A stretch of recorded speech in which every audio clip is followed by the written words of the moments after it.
Ready? Here we go. So we're going to talk about another aspect of Ezekiel's prince. The questions were asked about Ezekiel concerning who this prince guy was. Questions were asked whether are we going to go back to the sacrifices because Yahusha paid it all and stuff like this. And we answered the question about the sacrifices that, and we'll kind of breeze over it real quick here today, but we're looking at the prince to find out who this mysterious character is. Is it a single person, or is it a representation of something else? So let's talk to our Elohim, and then we'll take a look at Ezekiel's prince, part 2. Thank you, Father, for this opportunity to learn more about you. We ask that you will open our eyes, open our ears, and open our hearts so that we can see, hear, and understand what your word says. We thank you in the name of Yahusha. Amen. All right. So Ezekiel's prince, part 2. And he appears several times throughout the end of Ezekiel. So we're going to consider Ezekiel 45, 7 through 11. And this will set us up to look at the distribution of the land and who the prince gives the land to, and this in our next study. But we've been considering an idea that the prince in Ezekiel may be the unified kingdom of Israel. And we're going to continue to look at this concept from the next point of interaction with the prince in the book of Ezekiel. So what we're going to find in these verses, these verses that say, well, I'm going to give Israel this and the prince is going to get this, what we're going to find in here is that they actually set forth requirements for Israel to follow so that they can be restored to what they were intended to be. Israel, again, Israel as a name means the Prince of Elohim. But the word used in Ezekiel is Nasi, that means one who is exalted, one who's lifted up. So let's take a look at Ezekiel. We'll start with 45:7. And this is from the Messianic text, so it's kind of goofy. And it probably won't make any sense in English. Of course. So, and for the prince, on the one side and on the other side of the Kodesh offering, and of the possession of the city, in front of the Kodesh offering, and in front of the possession of the city, on the west side westward, and on the east side eastward, and in the length answerable to one of the portions from the west border to the east border. Everybody got that? This is actually very poetic in Hebrew, and it's a lovely thing, but you'd be surprised if I told you that the Hebrew doesn't say any of this.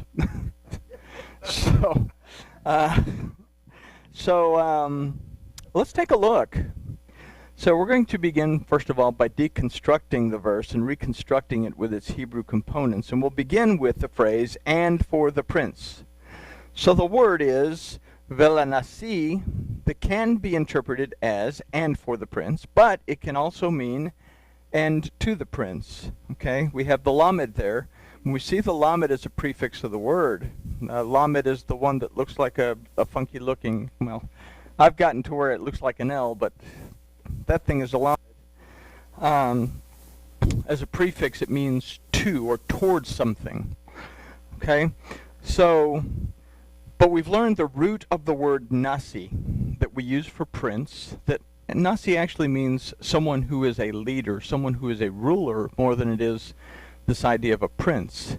Sar is a word for prince specifically, but the root of that word is nasa, that means to be lifted up or exalted. So with this in mind, our beginning phrase could translate as to be lifted up or and to be exalted.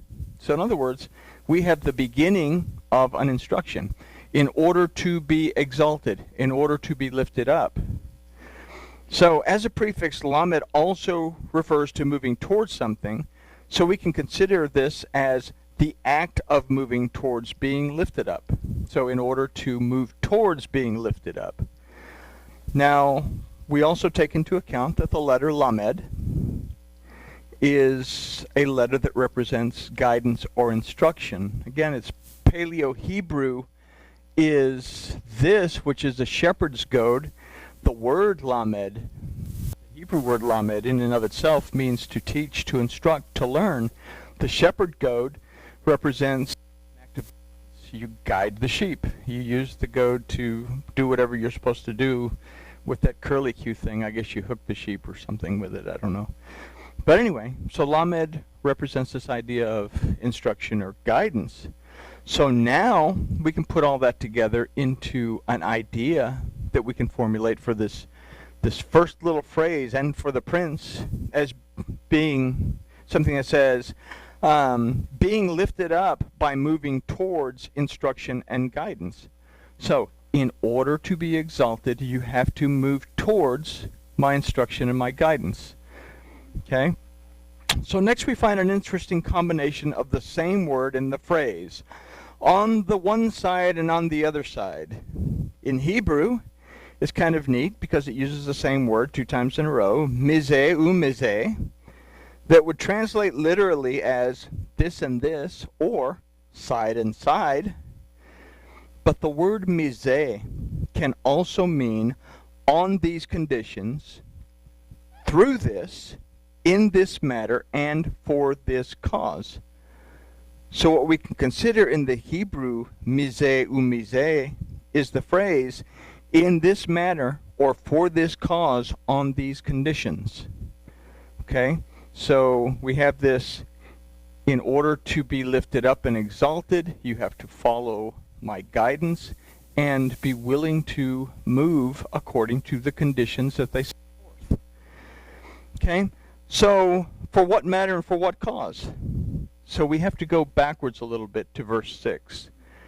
And it says, and you shall appoint the possession of the city. Then it goes 5,000 broad and 5 and 20,000 long, side by side, with the offering of the Kodesh portion. It shall be for the whole house of Israel. Now we've talked about the house of Israel, we've talked about the house of Judah, but we're talking about the whole house of Israel. This refers to a combination of both coming back together. They have to be whole, complete. The word used for side by side is le'umot, that from the root uma can also mean to be in agreement with. And we'll come back to that verse in a minute. So let's go back to verse 7.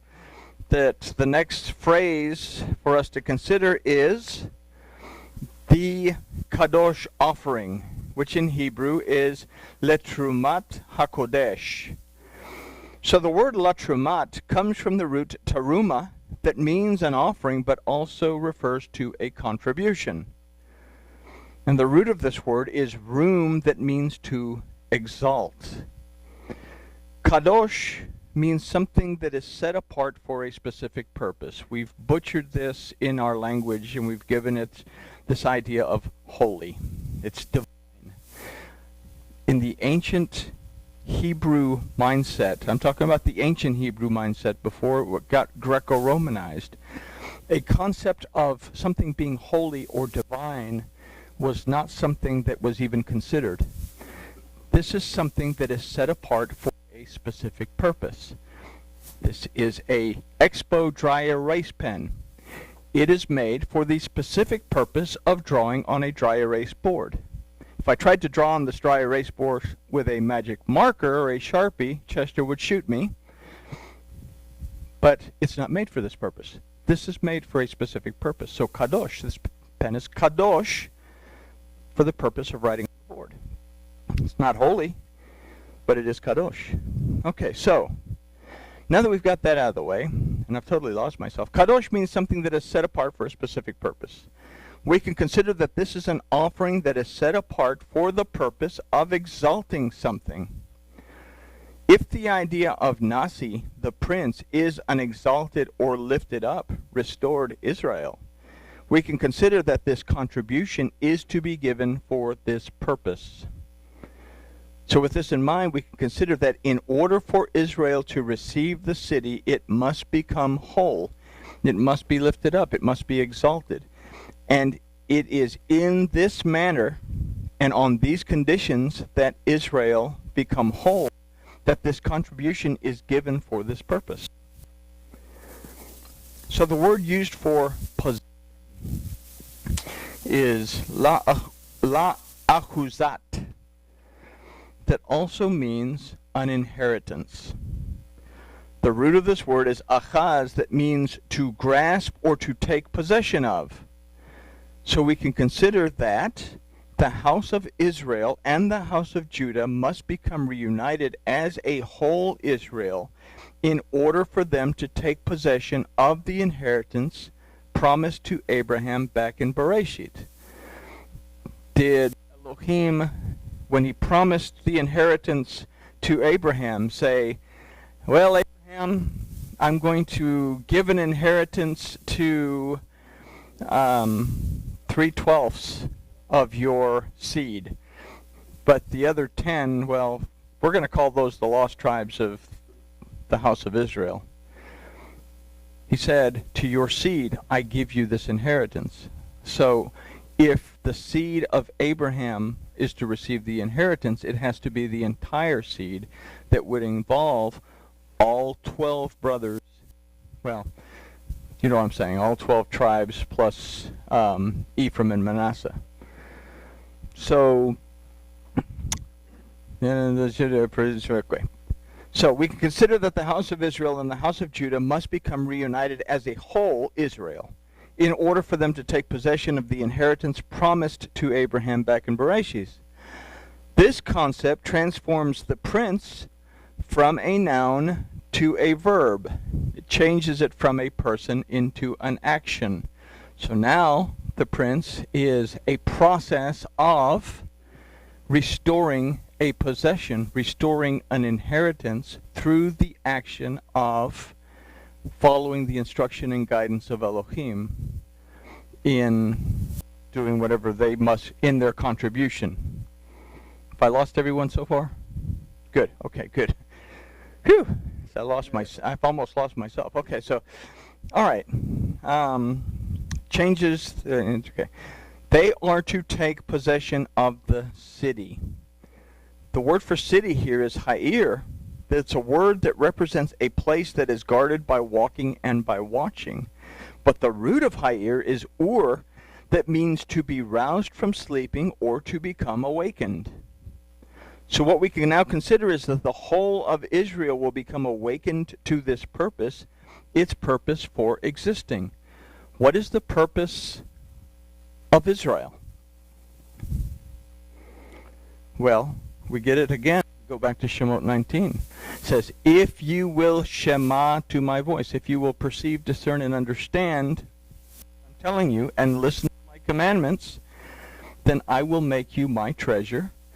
I will make you people set apart to me for a specific purpose, and I will make you a nation of Kohanim, a nation of priests.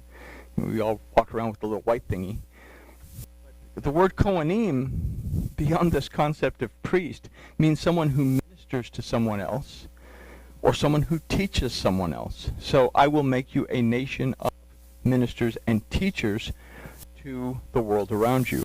Israel was created to be a light to the nations and bring the Torah, the word of Elohim, to the world. But something kind of went south along the way. The whole of Israel went two separate directions. The north end went totally haywire. The south end kind of short-circuited several times until they ended up doing whatever it is that they do today. So they will be awakened to their purpose for existing. The purpose for existing as a unified Israel is to minister to, teach, and be a light to the nations. It hasn't changed. This is still why Israel. I'm not talking about the people that live in Israel now who call themselves the Jews. Most of these folks are secularized Jews. I'm talking about Israel. I'm talking about the people that Elohim has chosen to be this light to the nations. And they will be together, but we have to figure out who they are, where they are, and it's not for us to figure it out, though. Anyway, so the concept, okay, we got to go down here. Okay. Regarding and watching, consider that the whole of Israel become awakened to this purpose, its purpose for existing. The next phrase in Hebrew is El Panei. That means towards the presence. This phrase is followed again by Terumat HaKodesh, offering something for a specific purpose. So what we can consider is that a united Israel, a whole Israel, moves towards the presence of Yahuwah their Elohim by offering themselves as whole and awakened to the responsibility that is required by their inheritance, to move towards his instruction and guidance. So we open we open a can of worms. Why did Yahusha die? The main number one purpose was so the northern kingdom and the southern kingdom could be reunited. Okay? The father had to die so that the son could pay the price in order to bring back the divorced wife into the family. Israel is the divorced wife, because in Hosea, Elohim tells the house of Israel, you are no longer my husband, or you are no longer my wife, I am no longer your husband. I guess that would kind of count for today, but you are no longer my wife, I am no longer your husband. This is actually what is written on the get, even today, when you get a get of divorce. Elohim divorced the house of Israel, the northern kingdom, in order for a wife who has been divorced from her husband, who has married another husband, to be able to go back to the first husband's family. Well, he can't marry her, but if he dies, she can be taken back in by the kinfolk, if they choose to do so. Okay, so they'll move towards the presence, and again, followed by Teremat HaKadosh. You know, they should make these a lot easier to say so that your tongue doesn't move around so much. Okay, what we consider again, I'll just say it one more time. A united Israel, a whole Israel, moves towards the presence of Yahuwah their Elohim by offering themselves as a whole and awakened to the responsibility that is required by their inheritance to move towards his instruction and guidance. So later, we're going to consider this responsibility to be ministering to the people of the land according to the instruction and guidance of Yahuwah as laid out in the sacrifices of Ezekiel. When we get to that study, we're going to find that it is the prince that goes in, and the people follow him in. The prince goes out through the same door, but the people go in through one door and they exit out from another door. We'll compare this to some of the things that Paul had to say as well. But we'll notice also in the later studies that it is the prince that receives the sacrifice and offers it to Elohim on behalf of the people of the land. Nowhere in Ezekiel does it say that the prince offers the sacrifices on behalf of the children of Israel. It's always the people of the land, so something to consider in that. All right, so let's see. This will move the people of the land towards the recognition of Yahuwah their Elohim and their reverence to him. People ask me, why does Ezekiel talk about sacrifices again? Okay, the sacrifices that Ezekiel is talking about, that we talked about a couple of times ago. These sacrifices are specific to the dedication of and in the inauguration of the temple. Okay, they occur for a 6-month period. When it's done, and then they move forward. Okay, the same amount or the same type of thing happened with the tabernacle.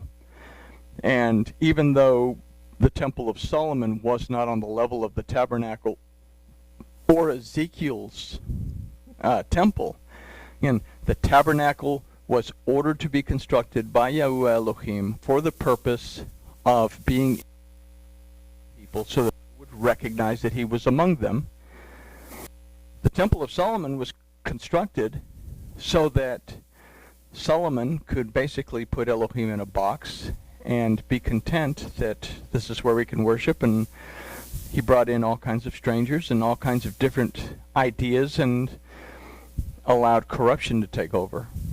The temple of Ezekiel, though, is not built by human hands. Because when we read Ezekiel, we find that Ezekiel is taken to this temple. It's already there. It's provided by Elohim for our benefit so that we can once again become aware of his presence. And what better way to become aware of his presence than going back to a structure similar to what the Torah taught for a period of time until we are once again aware. But that's a different story for a different time.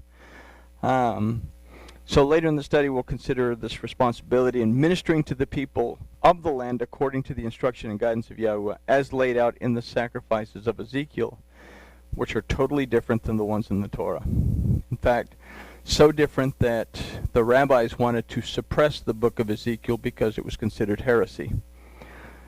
So this will move the people of the land towards the recognition of Yahweh their Elohim and their reverence to him. The phrase, from the west side westward, is Mipeat Yam Yamim Mipeat.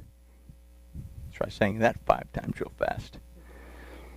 The word Mipeat means side, but it can also refer to direction.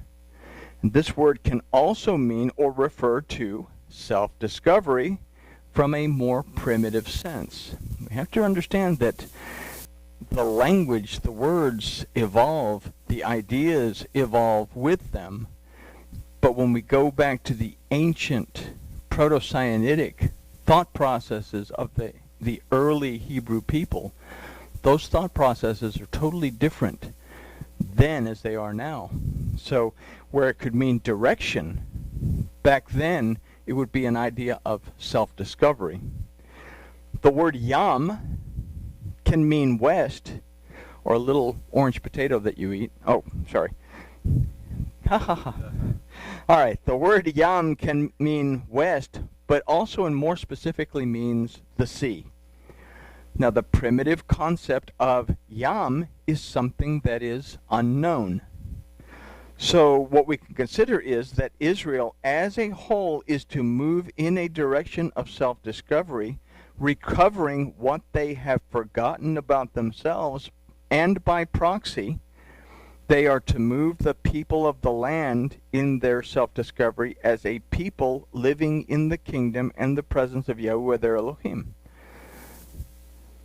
We have the millennium that begins, and we all say, oh, well, this Ezekiel's talking about the millennium. And in Jewish terms, oh, he's talking about the Messianic age. But we understand that once this remnant has been gathered behind the gate, and that last trumpet sounds on Yom Kippur and the gate closes, you have all these people within the gate. You know, I'm talking about Revelation 22, 14, and 15. Within the gate, with all these varying different belief systems. So we now have to bring everything into a belief system that follows the Torah, follows the word of Elohim, follows the guidance and the instruction of Yahweh Elohim. Now, if the whole of Israel is to take on their responsibility that they had in the beginning, from the very beginning, they are now to minister and teach the people of the land according to the ways of Yahweh their Elohim. So not only are they remembering who they are, but they're also bringing the atom as a whole into a remembrance of why we were created. Why were we created? We were created to take care of the garden, name the animals, eat from the tree of life, and avoid the tree of the knowledge of good and evil. That's the original covenant. And it kind of blossomed from there. But we take care of the garden, the things that Elohim has given us. Name the animals. We're able to understand the things provided for us. Eat from the tree of life. We depend on his word. And we don't eat from the tree of the knowledge of good and evil, although it's too late because it's now coursing through our veins, that we don't depend so much on our own understanding. We seek to understand through his word so that we'll understand what he's talking about. There we go. So, again, Israel as a whole is to move in a direction of self-discovery, recovering what they have forgotten about themselves, and by proxy, they are to move the people of the land in their self-discovery as a people living in the kingdom of and presence of Yahuwah their Elohim. Okay, so this is the prince that does this. So let's compare this to what's happening in Ezekiel at this particular time. Israel has been dispersed. Okay? They've been taken away to Babylon and to its provinces. They've lost identity and are now a people without a land, without a purpose. Ezekiel is showing them that they will be restored if they will remember who they are and seek the presence of Yahuwah Elohim to restore them back to a complete state of being, making them whole again as they were intended to be when he made his promise and his covenant with Abraham. Okay? Ezekiel is comforting the people, telling them that don't forget who you are. You will be restored and you will be lifted up. You will be exalted and placed back in the position that you were intended to be in, had you not messed it all up by one of you going south and the other one of you going north. Okay? So he made his promise and his covenant with Abraham. This idea is followed up by the phrase, on the east side eastward, which in Hebrew is kadima. You see what's happening here? You have identical words 3 times in a row now. These words can mean east and eastward, but also mean from or as a time before. The root of these words is kadam, that means to go before or to lead from the front. So as a unified Israel, they will be restored to what they were before they abandoned Yahuwah their Elohim, and will once again be leading the people of the land from in front of them. The responsibility of Israel as a people was to teach, minister to, and lead the nations to Yahuwah Elohim. But again, they dropped the ball. They ended up in captivity and they ended up being dispersed. So, let's see, Kadam. All right. So let's consider the phrase, and in length answerable to one portion, or to one of the portions. From the Hebrew, le'umot echad chachalkim migevul. So the word le'umot, we talked about it in verse 6, comes from the root umah that we saw in verse 6, and aside from answerable can also mean to be in agreement with. The word for one is echad, that aside from one also means to be in unity with, and it also means to be in agreement with. And if we break down echad into its gematria, we have the dalet equals 4, the het equals 8, not 5, and the aleph equals 1. You add them together, you have 13. You think of the 13th letter of the aleph beit, which is the letter mem, which in ancient Hebrew is simply water. Mem represents the word of Elohim. So what we consider is that their unity will depend on their being in agreement with the word of Yahuwah their Elohim. If we unify the 2 tribes of, or the 2 kingdoms of Israel, the 2 houses of Israel, into a whole Israel, and they are meant to be a light to the nation and a nation of Kohanim and a special treasure to Elohim, they must seek to be in agreement with the word of Elohim. They have to be in agreement with the instruction and the guidance that comes from Yahuwah Elohim in order for them to be able to lead from the front and bring the people of the land into the presence of Elohim. So, the word chachalkim can mean portions, but also means an inheritance. The root of this word is halak, that can mean to divide, but also means to give and to share. What we find as we move forward in Ezekiel, and we'll talk more about this next time, is that the prince will receive the land and that he will divide it amongst the tribes of Israel, and that they will share